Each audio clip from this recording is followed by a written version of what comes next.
I've always been sort of fascinated by, I guess you could say, the personality types that are Mm. drawn to these genres. I mean, for me, it's like I remember. I mean, obviously, this is I'm much more of an amateur murder horror theme kind of person. Like Yeah. I was really into Dexter. Um, I got really into Mindhunter, and I Oh, love the genre, and I love um, sort of learning about the types of people that would do these heinous acts.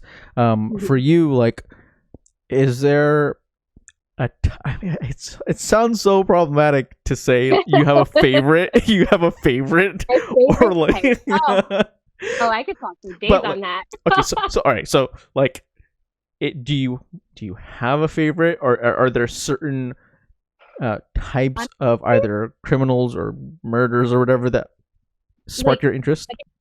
studying criminal justice, we kind of got like all the gore and all the stuff thrown at us, and I loved it. Mm-hmm. Like we studied different types of crimes. We studied different types of personalities who commit these crimes.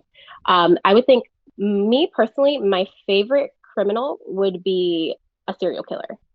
And even within that serial killer genre, there are different personality types. You Mm-hmm. have the organized versus the disorganized. Mm-hmm. Me personally, I like more of the organized, but then something about the disorganized personality catches my eye because they're unpredictable. Mm-hmm. Where, you can't necessarily come up with a pattern because, again, they're so unpredictable, but there's always a method to their madness. Like with a serial killer, there's always some sort of sexual component with that. Serial murder is a sexual crime. Mm-hmm. Usually it's committed by a white male. Mm-hmm. It's usually the victims are predominantly women, unless you're like Jeffrey Dahmer, who his victims were males. Like I have serial killer knowledge wrapped around my finger. I love it. I do. I love it. We could totally do a podcast on that.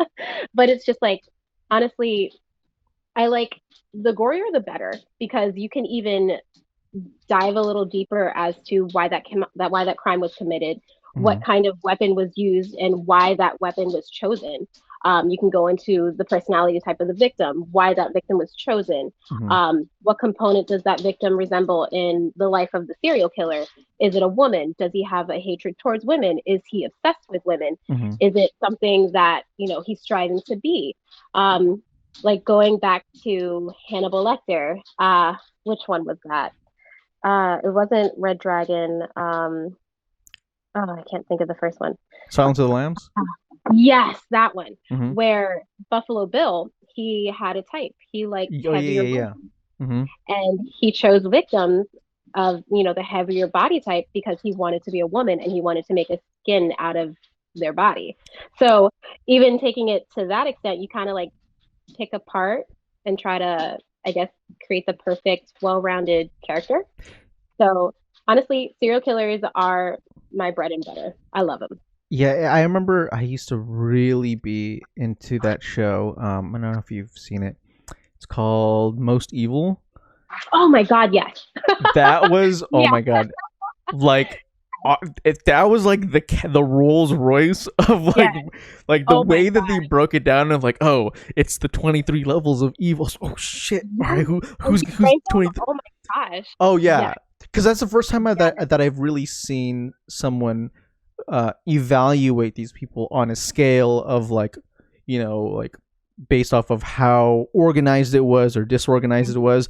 And like you said before, like, you know people choose their methods, they choose their victims very meticulously. And I think a lot of times we try to talk about murder and violence as if it's this random thing, and anybody who does something, it's just random, and they just have this violent bone. But there obviously are way more devices going on play.